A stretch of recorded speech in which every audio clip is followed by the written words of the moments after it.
Kayaknya kita sering banget deh ngedenger bahwa Indonesia selalu diambang kehancuran. Atau mungkin kata-kata yang berbicara bahwa pemerintah tidak pernah memihak rakyat. Tapi pernah gak sih lo benar-benar berhenti sejenak dan nanya, sebenarnya ini cuma kebetulan chaos atau ada maksud terselubung? Kita lihat di berita yang bertaburan, banyak berita menyebalkan seperti tunjangan fantastis DPR, dan juga peran aparat yang seharusnya memihak rakyat justru malah terlibat main gebuk sama rakyatnya sendiri. Sebenarnya kejadian-kejadian ini datang untuk kepentingan siapa sih? Apakah semua ini hanyalah kesalahan sistem?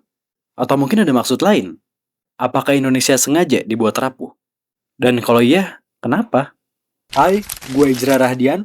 Di channel ini gue bahas kritik sosial, edukasi, dan juga musik.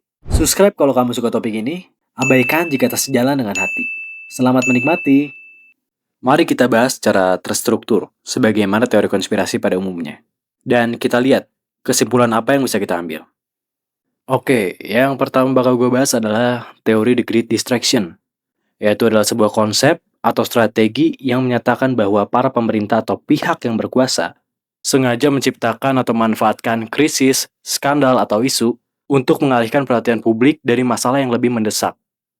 Inti dari teori ini adalah smoke screen, yaitu membuat publik melihat asap dari luar dengan mengabaikan api yang besar di dalamnya.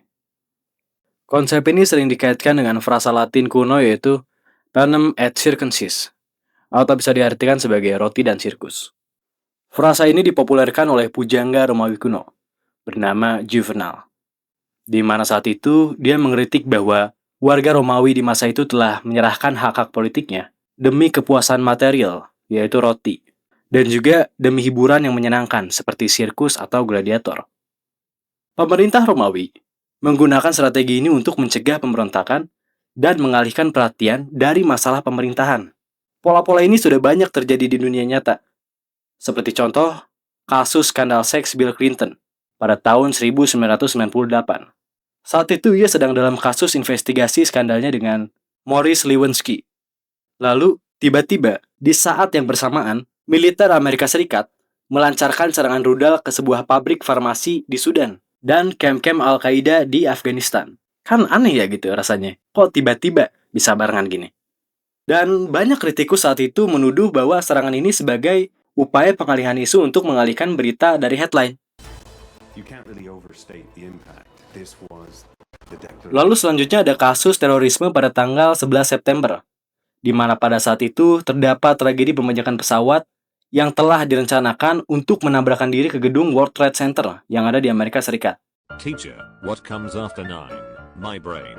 Banyak para aktivis yang berargumen bahwa ketakutan akan terorisme setelah peristiwa 9/11 ini digunakan secara berlebihan oleh pemerintah Amerika Serikat, yang dimana hal ini digunakan untuk mengalihkan perspektif masyarakat dalam rencana geopolitiknya Amerika Serikat untuk menginvasi Irak dan mengontrol minyak di Timur Tengah. Lalu, apa korelasinya dengan kasus Indonesia saat ini? Dari apa yang kita lihat di lapangan, masyarakat banyak memulai unjuk rasa setelah adanya kebijakan DPR yang mengesahkan aturan mengenai tunjangan rumah sebesar 50 juta per bulan. Lalu juga, kejadian ini ditambah dengan kasus polisi yang melindas atau dengan sengaja menabrak kerumunan saat terjadinya aksi unjuk rasa kemarin. Tapi kalau kita telah lagi, apa sih urgensi dari kejadian ini? Dan mengapa presiden kita diam aja dan malah menerimanya? Seolah-olah kebijakan ini disahkan untuk menguatkan persepsi rakyat bahwa DPR itu rakus dan harus dibubarkan. Lalu, apa alasan polisi melakukan hal semena-mena seperti itu? Dan bahkan, dari apa yang gue dengar, kekerasan ini direncanakan dari pusat loh. Untuk melibas para pendemo agar distraksinya bertambah. Gue merasa bahwa di sini rakyat emang sengaja dibuat untuk agar segera berdemo. Melihat dari kebijakan-kebijakannya yang cukup konyol dan tidak masuk akal, gue rasa ini seperti bentuk kesengajaan. Kebijakan-kebijakan konyol ini secara gak langsung membangun pemikiran yang terlema, di mana rakyat dibuat seolah diam itu salah dan bersuara juga salah. Meski situasi Indonesia mirip film Warkop, maju kena mundur kena, tapi bakal lebih sakit kalau kita nggak maju, nggak mundur alias diam di tempat sambil ditonjokin harga minyak. Oh iya, gue mau klarifikasi, gue di sini bukan membela pemerintah, sama sekali nggak. Gue cuma ngerasa ini janggal. Karena kebijakan-kebijakan yang baru-baru ini keluar, rasanya terlihat konyol. dan rakyat seperti sengaja dibuat untuk melawan. Gua rasa, dari kejadian ini, kita seperti sedang ada yang mengadu domba. Di balik rakusnya DPR dan merajalelanya korupsi, kejadian ini seolah seperti panggung teater dan rakyat dijadikan kuda politik untuk menunggangi kepentingan yang sebenarnya. Gue salut sama yang demo, karena gue pun seorang mahasiswa yang sangat berjiwa sosialis. Tapi gue di sini mau ngasih tahu ke kalian bahwa cobalah untuk melihat tangan lainnya, bukan tangan sebelahnya doang. Karena gue merasa ini ada maksud terselubung. Dari apa yang disampaikan video ini, gimana menurut kalian? Apakah suka, menarik, atau mungkin bukan yang kalian cari? Tolong kasih feedbacknya di komentar. Oh ya, menurut kalian gimana? Apakah memang benar ada kepentingan lain yang memanfaatkan rakyat? Atau mungkin ini hanya murni dari kerakusan DPR? Tulis pendapat kamu di komentar, kita diskusikan dengan lebar.